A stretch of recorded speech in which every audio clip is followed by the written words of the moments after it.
studying the life of Joseph, and we've been learning that God wanted to promote him to a high level in life, but Joseph wasn't ready.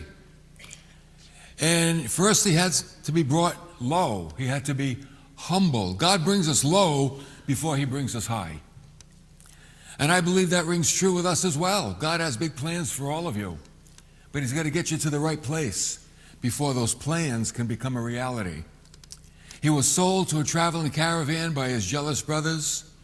He arrives at the house of an Egyptian soldier named Potiphar. His wife had eyes for Joseph and tried to seduce him, but he refused. She lied and said Joseph attacked her. And now we find Joseph back in bondage, this time in an Egyptian jail. Disappointed? Perhaps. But he learns how to overcome disappointment. This is something all of us need to learn, because we will all experience disappointment. Being found in a jail after doing the best that he could to serve Potiphar, that could have been the turning point in Joseph's life. There are many potential turning points in life, and many of those are found at the place of disappointment. Think about it. When you're disappointed, you can go left, you can go right. You can get on a track of rebellion and destruction, or you can get on a track of making the best that you can out of what you might consider not a very good situation.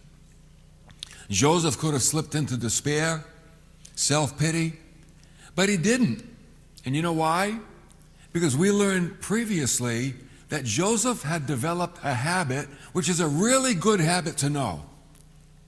And you know what that habit was? That he learned to bloom where he was planted. And that's a good lesson in life, that wherever you are in life, no matter how you would rate that place, make the best of it. Learn to bloom, learn to blossom, especially in a place of adversity, like Joseph did. And we saw what happened to Joseph. Every time he did, he found himself at a higher level in life. As he rose to a position of leadership in Potiphar's house, you know what happened? He rose to a position of leadership in the jail. Here he is in an Egyptian jail, and he's still blooming, making the best out of a bad situation, and he's rising to a place of leadership. So we pick it up in Genesis chapter 39 and verse 20. So Joseph's master took him, put him into the jail, the place where the king's prisoners were confined, and he was there in the jail. But the Lord was with Joseph and extended kindness to him and gave him favor in the sight of the chief jailer. And the chief jailer committed to Joseph's charge all the prisoners who were in the jail, so that whatever was done there, he was responsible for it. And the chief jailer did not supervise anything under Joseph's charge, because the Lord was with him. There's something about sticking with God.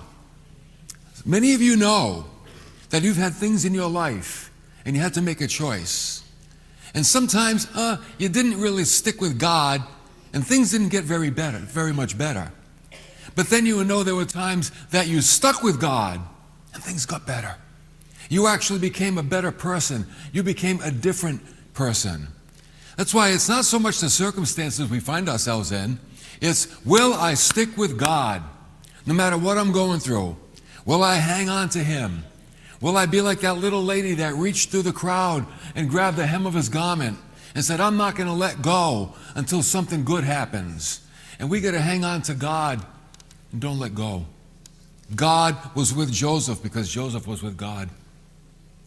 And whatever he did, the Lord made him to prosper. Why wouldn't God want to bless people that have all the faith in the world in him? So you see, when you're in a place that you know you don't deserve, you realize that you're not there by accident. Joseph is still in God's timeline for promotion, and therefore he could stay faithful and he could continue to serve faithfully and bloom.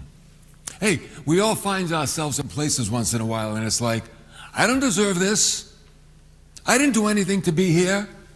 And if that happens to you, and you know you've been doing the best you can, and you still find yourself down and out, that life is dumping everything on you, you know what that means? It means that you're on God's timeline to promotion, and God is working in your life.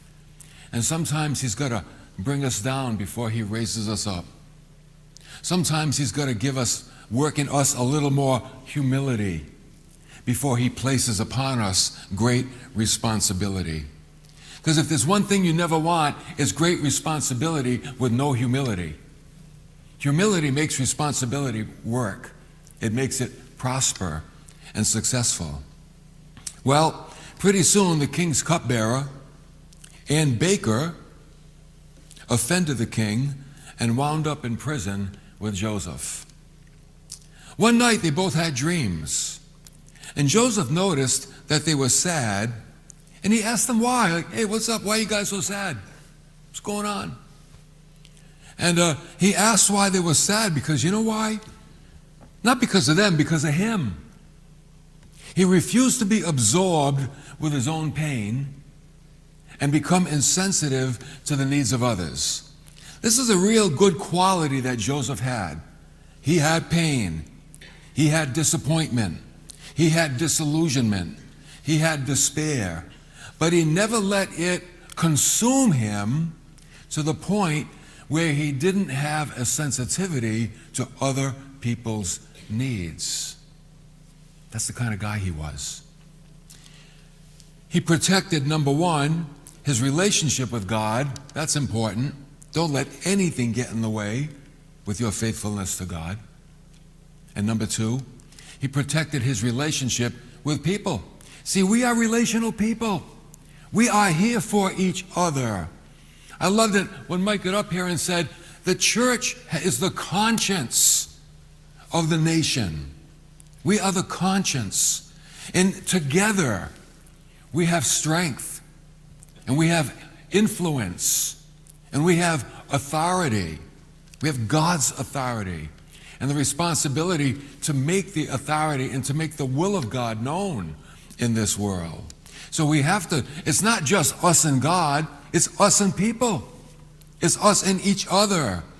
If you have a relationship with God but you don't have a responsibility to people, that's not having a relationship with God. Having a relationship with God includes having relationships with people and being sensitive to their needs and being available to them. We know life is filled with disappointments. That's why we have to learn to overcome those disappointments. And how do you overcome your own disappointment? I mean, disappointment stinks, right? I don't like it when I'm disappointed. I'm not like, God, bring me disappointment. I don't think I've ever prayed that prayer. I don't think I ever will. But it comes anyway, because that's life. Life is filled with it.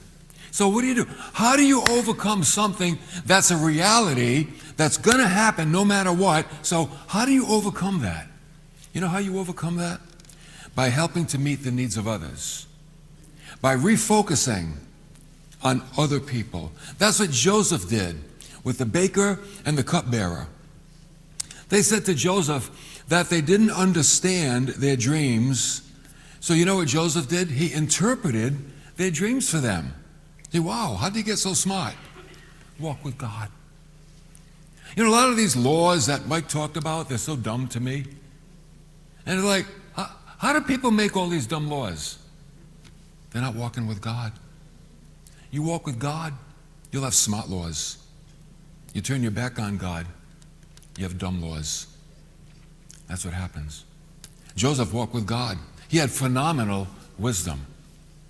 He told the cupbearer that his dream meant that in 3 days he would be restored to his position as the cupbearer. And he said, when you're restored, please remember me to the king. Remember me. In other words, like, man, I don't deserve to be here. Get me a pardon if you can.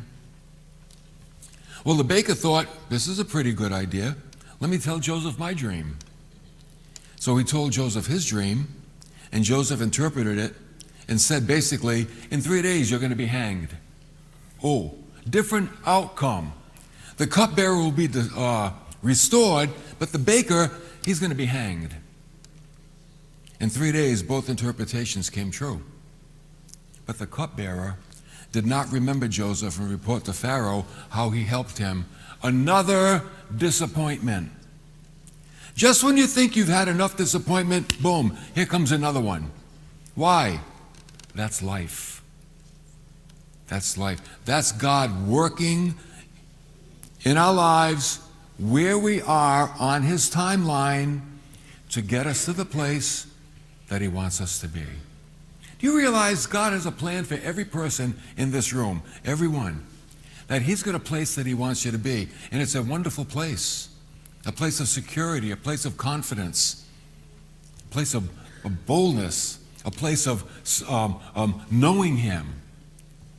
And there are steps along the way to help you to get there. But you have to recognize those steps and you have to accept them in order to get to that place. So the cupbearer, he didn't remember Joseph and report to Pharaoh how he helped him. Guess what? 2 years later now, some time can go by. Pharaoh had a dream. He dreamed of 7 fat, healthy cows grazing in the grass. And then 7 skinny, ugly cows came out of the Nile River, and they ate up the healthy cows. That's like quite a dream. Anybody have a dream like that? That's why I said it before. Don't eat Charisse before you go to bed. You'll have dreams like this too. Cornflakes, Wheaties, that's okay. Charisse, okay? So we had that dream, these beautiful, big, fluffy, puffy cows grazing. Oh yeah, then these skinny, ugly cows came, ate them up. And he had another dream. He dreamed 7 healthy stalks of grain were growing. Oh, they're blowing in the wind. They look so beautiful. And then 7 thin, scorched stalks came along and ate up those stalks. He's like, what? What is going on? He couldn't figure out these dreams. He was troubled. He knew they meant something, but he couldn't figure out what. So he called all of his magicians, all of his wise men to interpret the dream, but they couldn't. It's funny, how do you call somebody a wise man that doesn't walk with God? They're not wise. Wisdom comes from God. You listen to the Word of God, you grow in the Scriptures, you'll be wise. Because you know, I love that old saying, especially at Christmas. Wise men still seek Him. That's wisdom. Seek after Christ. Ooh, you are a wise individual. You are seeking after the right thing in this life. So Pharaoh was troubled by the dream. And then, suddenly, the cupbearer remembered Joseph. He remembered. It's funny how sometimes God's timing is not our timing. It's not. Like we want it now, God says no later. Maybe we want it later, God says no now. Our timing is not His timing. Our ways are not His ways. Our thoughts are not His thoughts. We're so different from God. That's why we need to learn of Him and see how He operates in humanity. So the cupbearer, like, oh yeah, I remember this guy Joseph. He's pretty good at interpreting dreams. He interpreted my dream, got it right. He interpreted the baker, his dream. He got it right. So Pharaoh said, okay, we're going to send for this guy Joseph. Go find him, get him out of the jail, bring him here to me, and let's see what this guy can do. And you know what? You're not going to believe what happened. You're not going to believe what happened. But let's see what happened so far. Number one, Joseph was not jailed. He was transplanted so he could continue to bloom. See, the natural mind will say, Joseph was put in jail. The spiritual mind will say, Joseph was transplanted. He's a plant in the hands of God. And God transplanted him so he could continue to bloom. You know what you are? You're plants in the hand of God. And he picks you up and he moves you and he plants you so you'll bloom. So you'll become something that you never even imagined that you could become. That adversity can actually become your friend. It becomes the cultivation of your growth. Secondly, the officials weren't arrested, the baker and the cupbearer. God brought them into Joseph's life. The natural mind would say, oh, the cupbearer, the baker, they messed up and the king threw them into jail. No, the spiritual mind would say that God needed to bring them into the life of Joseph because Joseph was going to use them to get Joseph out of jail. And he did. And again, it's amazing the people that God will bring into your life. Don't take it lightly. Don't take it for granted. You never know. You never know. God brings people into your life for a reason. Today we call it networking. God calls it divine intervention. Brings people into our lives. God brought Mike King here today. Why? Because there's a need and there are people in this room that are connecting with him. And you're going to step up and say, man, this is it. This is for me. I want my life to make a difference. I want to be effective. And you're going to go to that table and you're going to say, I need to be involved in this. And what a blessing you're going to be. And you'll be blessed at the same time. Number 3, Joseph became sensitive to the needs of the officials. Remember with his family, he wasn't too sensitive with them. Oh, he would flaunt his dreams and wear his coat. You guys are going to bow down to me one day. And now he's changing. See, life is about change. If you're not changing, you're in trouble. Life is about changing, becoming different.